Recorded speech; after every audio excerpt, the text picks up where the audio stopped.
Bonjour à tous et soyez les bienvenus sur CMC TV 29, votre chaîne chrétienne dédiée à vous inspirer et à enrichir votre vie spirituelle. Nous sommes fiers de vous présenter des vidéos de qualité qui vous aideront à renforcer votre relation avec notre Seigneur et Sauveur, Jésus-Christ. Ici, CMC signifie Christ the Master of Ceremony ou Christ le Maître de cérémonie, car nous croyons que Jésus est le guide accompli qui orchestre chaque aspect de nos vies. Nous sommes ravis que vous ayez choisi de nous rejoindre et nous espérons que notre contenu vous encouragera sur votre propre chemin de foi. Abonnez-vous dès maintenant pour ne rien manquer de nos dernières vidéos inspirantes. N'oubliez pas d'activer la cloche. Et laissez un pouce bleu. Cours sur le thème « Pourquoi ma prière ne change rien à ma vie ?» En 5 volets. Volet 1. Introduction. La prière est un élément crucial pour tout chrétien qui cherche à avoir une relation personnelle avec Dieu. Mais parfois, malgré nos prières sincères et régulières, nous pouvons avoir l'impression que rien ne change dans notre vie. C'est un sentiment frustrant et décourageant, mais nous ne devons pas abandonner la prière pour autant. Dans ce cours, nous allons aborder les raisons pour lesquelles votre prière ne semble pas avoir d'impact sur votre vie et ce que vous pouvez faire à ce sujet. Volet 2. Manque de foi. Le manque de foi est une des principales raisons pour lesquelles certaines prières ne semblent pas être exaucées. Jésus a enseigné dans Marc 11 verset 24, « C'est pourquoi je vous dis, tout ce que vous demanderez en priant, croyez que vous l'avez reçu, et vous le verrez s'accomplir. » Si vous ne croyez pas que Dieu est capable de répondre à vos prières, alors vous ne pouvez pas vous attendre à des résultats. Vous devez avoir une foi sincère et ferme pour que vos prières soient efficaces.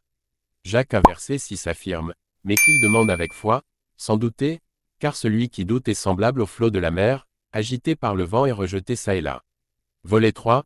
Motivations égoïstes. Nous avons tout tendance à vouloir que nos prières soient exaucées pour notre propre satisfaction personnelle.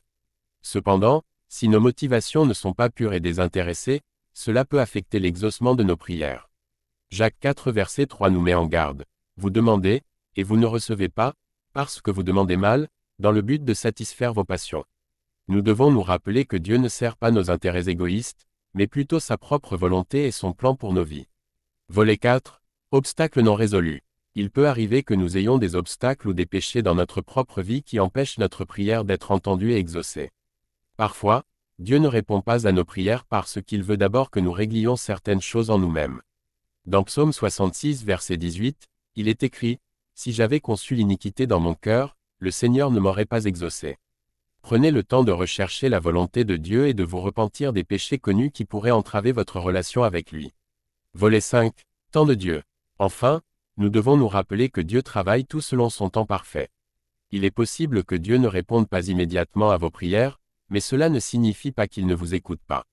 Dans Ecclésiaste 3 verset 1, il est dit, « Il y a un temps pour tout, un temps pour toutes choses sous les cieux. » Parfois, il faut être patient et continuer à prier, en sachant que Dieu répondra en son temps. Il ne faut pas perdre confiance et rester fidèle à Dieu quoi qu'il arrive. Conclusion. La prière est un don et une responsabilité que Dieu nous a donnée. Bien que nos prières ne soient pas toujours exaucées comme nous le souhaitons, nous devons continuer à prier et à chercher la volonté de Dieu dans notre vie. Nous devons avoir foi en Dieu, avoir des motivations pures, régler tous nos obstacles personnels, être patients et rester fidèles à Dieu.